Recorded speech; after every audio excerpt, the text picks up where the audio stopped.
They're part of every night. So I'm going to give it over to Annie. Give her a warm CSM welcome.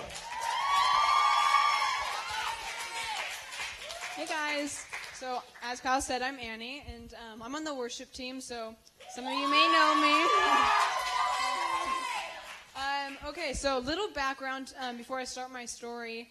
So I grew up playing the violin and the piano, and but I never sang, but I really had a desire to sing. It was like something within me that just couldn't be content until I had learned to sing. So in 10th grade, I joined the choir and started taking voice lessons and began my process of learning how to sing and like discovering that God was the one who put this desire in my heart to sing.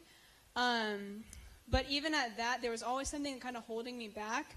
There's like a fear that encompassed not just my singing voice, but my speaking voice as well. So last October, I went to Redding, California for a Bethel conference. And if anyone knows Bethel, things can get a little crazy. So I went there with like full expectation. I'm like, okay, something's going to happen. So the 4 days came and they went, and like the message was awesome, the worship was awesome, but nothing like outstanding had happened. So I left that night feeling a little discouraged, but still super thankful for like what I did get out of it.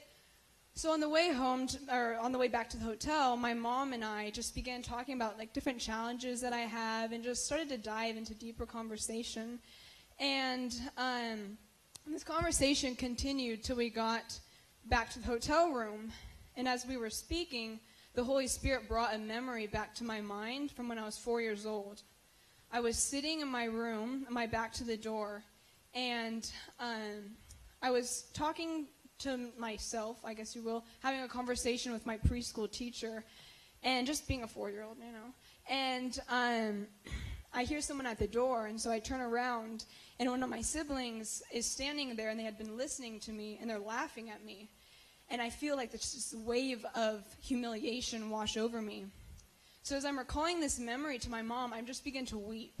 And it seems so stupid that like such a silly memory brought back so much pain. But what I didn't realize was that it was the initial cut.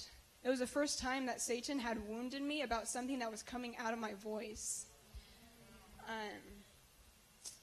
See, I had a really loud voice as a child. Like, not that I was a loud child per se, but just when I spoke, it'd get really loud, and especially when I got excited. And so my family was always, you know, Annie, quiet down, you know, bring it down. Like, you're getting a little loud, and just you know. But for whatever reason, humiliation would wash over me all over again. I can remember in elementary and middle school, like everyone, people would be mean, and they'd say mean things to me, and I could never defend myself. I would sit there as people would say these things, and I couldn't speak. I was completely speechless. And so my mom would pick me up from school, and she would, you know, tell something was wrong, and she'd ask me what was wrong, and so I'd tell her. And so she'd say, Annie, you need to defend yourself. You need to say things like, don't say that. That hurts my feelings. I don't like when you say that to me.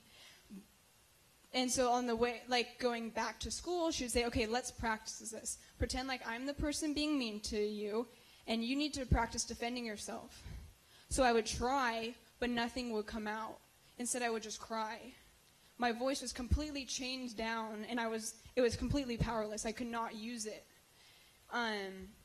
So back to the night at the hotel. So I'm sitting there, and when I finish recalling this memory, my mom tells me, she says, I want you to close your eyes. And then she asked me a profound question. She said, where is Jesus?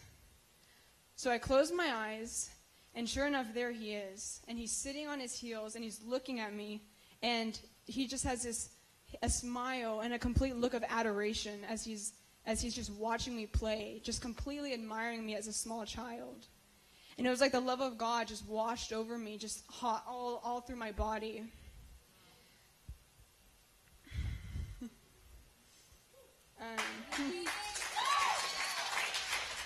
I would later come to realize that Jesus brought that memory back to me so that he could then go and heal the initial cut, so that he could then deal with everything that was coming from it, everything that was flowing from it. And So at this point, I'm still a mess, still crying, whatever. And my mom decides it's finally time that I've learned to speak for myself and defend myself. So she hands me a pillow, and she says, okay, I want you to think of, let the Holy Spirit bring back to you memories of when people spoke against you. And I want you to finally defend yourself. And every time that you defend yourself, I want you to punch this pillow. Because apparently I have anger that I didn't know was there or something. I don't know. But, so I take the pillow, whatever, and I begin to do this. But it only lasted it was very short, because all of a sudden there's a switch. And I was no longer speaking to the people in my life that had hurt me, but I was speaking to Satan himself. I started saying things like, you can't have my voice. God gave me my voice.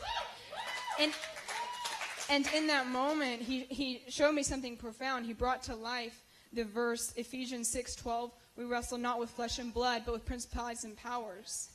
You see, what I didn't realize was that Satan was using people as a vessel to wound me. These people didn't even know that they were part of Satan's plan. They didn't know that he was working through them to shut me up. And and that all started when I was, 4 years old. So I began to rebuke the hold that Satan had on me. And as I was doing this, I felt something physically lift off me, and the Lord gave me a picture. And it was of a golden seal that was stuck on my throat, that was clasped onto my throat, and instantly it broke off.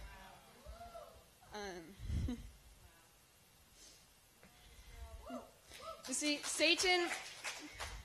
Satan knows the power of words. He had made it his goal to shut me up because he knows the power of words and of our voice. He knows that when God spoke, the whole world burst into existence. He knows that when Jesus spoke, Lazarus was raised from the dead. He knows that if we knew what he knew about the power of words, the kingdom of hell would be more damned than it already is. So he had made it his goal to shut me up in whatever way that he could. So one last thing happened that night. I had prayed earlier in the week to be baptized in the Holy Spirit, and I had really gone with a desire to receive the gift of tongues. And so my mom knew this, and so she tells me, okay, Annie, I want you to stand up, and in response to what God just did of setting your voice free, I want you to sing a song to him in tongues. So I was like, oh, that's really awkward. So, but reluctantly I stood up, and, in the middle of the night, in a hotel room far away, a song just begins to pour out of my heart with words completely foreign to me. I have no idea what I'm saying, but nevertheless, my heart was connecting with the Lord's in a way that I had never experienced. And in that moment, and in that night, my voice was completely set free.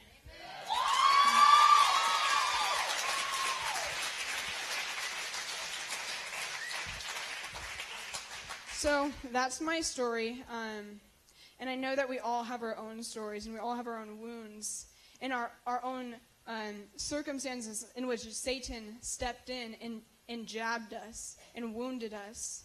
And so I just want to encourage everyone to allow the Holy Spirit to take you back to these places of where Satan originally came to steal a gift from you, to steal joy from you, to steal hope from you, and let him come in and minister to that and show you that he was there, that he was never far away.